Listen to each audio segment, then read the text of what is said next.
ሰበር መረጃ ብልጽግናን ለማስወገድ ተዘጋጅተናል ሲሉ የህወሓት ወታደራዊ አዛዦች ዛቻ አሰሙ። ከአሜሪካ እስከ አውሮፓ ህብረት ዳግም ጦርነት እንዳይፈነዳ እያስጠነቀቁ ይገኛሉ። በሌላ በኩል ኢራን ከአሜሪካ ጋር ለሚደረግ ጦርነት ሙሉ ዝግጁነት ላይ መሆኗን ገልጻለች። ፕሪቶሪያው እየፈረሰ ነው፣ ጦርነት ሊቀሰቀስ ነው። ዝርዝር መረጃዎችን ይዘን ቀርበናል። እስከ ቪዲዮ ፍጻሜ ድረስ አብራችሁን ቆዩ። በሰዓታት ልዩነት አዳዲስ መረጃ ሲለቀቅ ቀድሞ እንዲደርሶ የዩቲዩብ ቻናሌ ሰብስክራይብ በማድረግና የደውል ምልክቷን በመጫን ቤተሰብ ይሁኑ። ቪዲዮን ላይክ በማድረግ ጀምሮ ወደ ዝርዝር መረጃው አልፋለሁ። አብረን እንከታተለው።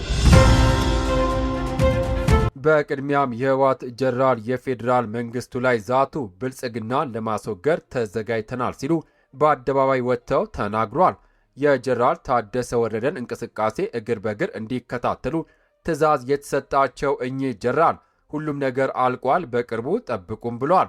ይህ የጀነራሉ ዛቻ የተሰማው ከአሜሪካ እስከ አውሮፓ ህብረት ጦርነት እንዳይፈነዳ እያስጠነቀቁ ባሉበት ወቅት ነው። የህወሓት ፖለቲካ አመራሮችና ወታደራዊ አዛዦች 4 ኪሎ ላይ የሚያሰሙትን ዛቻ ቀጥለውበታል።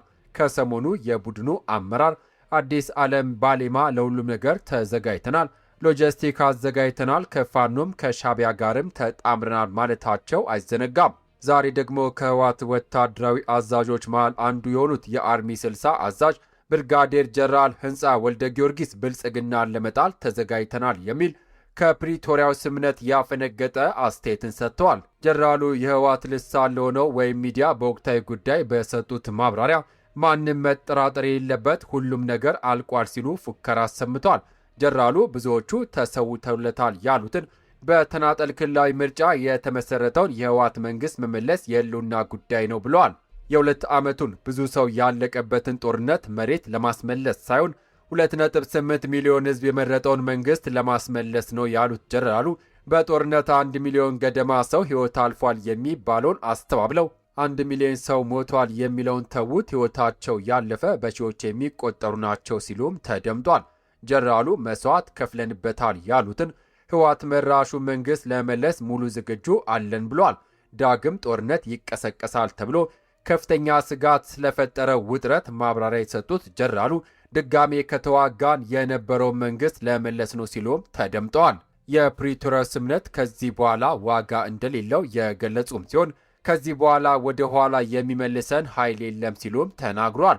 የፌዴራል መንግስት በስምምነት ሰበብ ትግራይን ከፋፍሏል በማለት የከሰሱም ሲሆን እንደ ጌታቸው ረዳ ያሉ ግለሰቦችንም እንደ ጠላት እንታገላቸዋለን ብሏል። ጀነራሉ ትግራይ ከድተዋል ያሏቸውን ኃይሎች ከፌዴራል መንግስት ጎን ተሰልፈው የህወሓት አመራሮችን ለማጥቃት የተዘጋጁ ነው በማለትም ከሷል። በዚህ የህወሓት አመራሮች የጥቃት ኢላማ በመሆናቸው በነጻነት መንቀሳቀስ እንዳይችሉ መሆኑን የጠቆሙም ሲሆን በነ ደብረ ጽዮን በኩል ከወዲሁ ድብብቆሽ መጀመሩን ጠቁመዋል። ከባለፈው ጦርነት ተምረናል ያሉት ጀነራሉ ዳግም ውጊያ ከተቀሰቀሰ እንደ በፊቱ በቀላሉ እጅ አንሰጥም ብለዋል። የህወሓትን መንግስት በመመለስ የቤት ስራችንን ጨርሰናል ያሉት እኚሁ ወታደራዊ አዛዥ ቀጣይ ጉዞ የትግራይን ብሔራዊ ጥቅም ማስከበር ነው ሲሉም ተናግረዋል። በሌላ ዜና ኢራን ከአሜሪካ ጋር ግጭት የመከሰት ዕድሉ ከፍተኛ መሆኑን በመግለጽ የጦር ኃይሎቿን በተሟላ ዝግጁነት ላይ አቆመች። ከፍተኛ የኢራን ወታደራዊ መኮንን መሐመድ ጃፋር አሳዲ ሀገራቸው ከአሜሪካ ጋር አዲስ የጦርነት ምዕራፍ ውስጥ የመግባት ዕድሏ በጣም ከፍተኛ መሆኑን አስጠነቀቁ። አዛዡ አክሎም የኢራን የጦር ኃይሎች ከማንኛውም አይነት የስሌት ስህተት የሚመነጭ ጥቃትን ለመከት አሁን ላይ በሙሉ የውጊያ ዝግጁነት ላይ እንደሚገኙም አረጋግጧል። ጀነራል አሳዲ ኢራን በሁሉም ዘርፎች አስፈላጊውን ቅድመ ዝግጅት ማጠናቀቋን አጽንኦት ሰጥተው የተናገሩም ሲሆን ይህ ውጥረቱ ወደ ከፋ ደረጃ የሚያመራም ከሆነ ሀገሪቱ ያላትን የመከላከያና የአጸፋዊ ጥቃት ብቃት የሚያሳይ መሆኑን ጠቁመዋል። ይህ የኢራን ማስጠንቀቂያ የተሰማው በሁለቱ ሀገራት መካከል ያለው ወታደራዊ ፍጥጫ በበረታበትና ቀጠናዊ ውጥረቱ በከፍተኛ ሁኔታ በናረበት ወቅት ነው። በመካከለኛው ምስራቅ ያለው ስልታዊ ጫና በየጊዜው እየጨመረ መምጣቱም ለሁኔታው መባባስ እንደ ምክንያት ተጠቃሽ ሆኗል። ወቅታዊ ሁኔታ ከከፍተኛ ውጥረት ባለፈ እጅግ አሳሳቢና ተሰባሪ ደረጃ ላይ መድረሱን የገለጹት ወታደራዊ አመራሩ በዚህ ሱሱ ወቅት የሚፈጠር ማንኛውም መጠነኛ ስህተት ቀጠናዊ ጦርነት እሳትን ሊያቀጣጥል እንደሚችል አመልክተዋል። በሌላ ዜና ፈንጂ የሚጭኑ የኢራን ዶልፊኖች በአሜሪካ የጦር መርከቦች ላይ ጥቃት ሊሰነዝሩ መሆኑ ተሰማ። በማህበራዊ ሚዲያ የተሰራጨው ምስል አነጋጋሪ ሆኗል። በቅርቡ በማህበራዊ ሚዲያ መድረኮች ላይ እየተዘዋወረ የሚገኝ አንድ አነጋጋሪ ምስል የኢራን ወታደራዊ ስትራቴጂ አስመልክቶ የብዙዎችን ትኩረት ስቧል። ምስሉ የጦር መርከቦችን የሚያሳይም ሲሆን ከውሃ በታች ደግሞ ፈንጂዎች የታጠቁ ዶልፊኖችና ሰርጓጅ መርከቦች ተሰማርተው ይታያሉ። በስፋት የተሰራጨ ያለው የመረጃ ኢራን በአሜሪካ የጦር መርከቦችና ሰርጓጅ መርከቦች ላይ ጥቃት ለመሰንዘር በባህር ውስጥ እንስሳት ላይ የቴክኖሎጂ መሳሪያዎችን በመጠቀም አዲስ ስልት እየቀየሰች መሆኑን ይጠቁማል። ይህ ክስተት በኢራን የቴክኖሎጂ አቅምና በዘመናዊ የጦርነት ስልቶች ዙሪያ አዳዲስ ጥያቄዎችና ግምቶችን እያጫረም ይገኛል። የዚህ ምስል ትክክለኛነት በይፋ ባይረጋገጥም በብዙዎች ዘንድ የኢራን ወታደራዊ ፈጠራዎች በተመለከተ ሰፊ ውይይት እንዲፈጠር አድርጓል።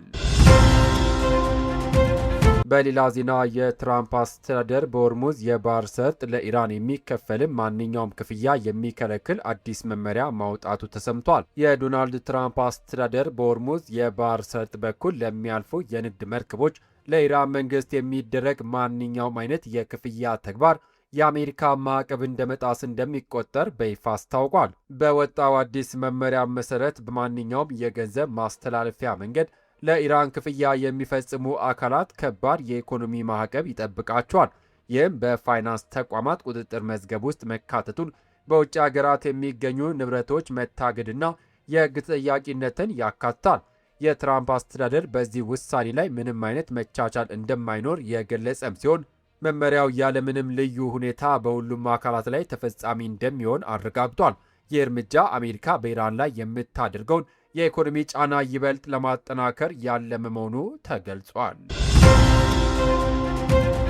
ክቡራትና ክቡራን የዩቱብ ቻናል ቤተሰቦች ለሰዓቱ ያስኩላችሁ ሰበር መረጃ እነዚህን ይመስሉ ነበረ። በሀገራችንም ሆነ በዓለም አቀፍ ደረጃ እየታዩ ያሉ እነዚህ ወታደራዊ እንቅስቃሴዎችና የጦርነት ዛቻዎች ሁኔታ ወዴት እያመራ እንደሆነ ትልቅ ጥያቄ ምልክት የሚያጭሩ ናቸው። በተለይ በትግራይ በኩል የሚሰሙት እነዚህ አዳዲስ መግለጫዎች ለሰላም ስምምነቱ ያላቸው ፋይዳ ምንድን ነው? የኢራንስ ከአሜሪካ ጋር መፋጠጥ በዓለም ነዳጅና ኢኮኖሚ ላይ ምን አይነት ተጽዕኖ ያመጣ ይሆን? አስተያየታችሁን በኮሜንት መስጫው ላይ አጋሩን። መረጃው ሌሎች እንዲደርስ ቪዲዮን ላይክ እና ሼር ማድረጋችሁን አትርሱ። እንዲህ ያሉ ትኩስና ሰበር መረጃዎች በፍጥነት እንዲደርሷችሁ ደግሞ የቻናላችን ቤተሰብ ካሉናችሁ ሰብስክራይብ በማድረግ የደውል ምልክቷን መጫን ቤተሰብ ይሁኑ። ከሰዓታት በኋላ በቀጣይ በአዳዲስ መረጃ እስከምንገናኝ ሰላም ለሀገራችን፣ ሰላም ለዓለማችን፣ በያለንበት የዓለም ዳርቻ ቸር እንቆይ።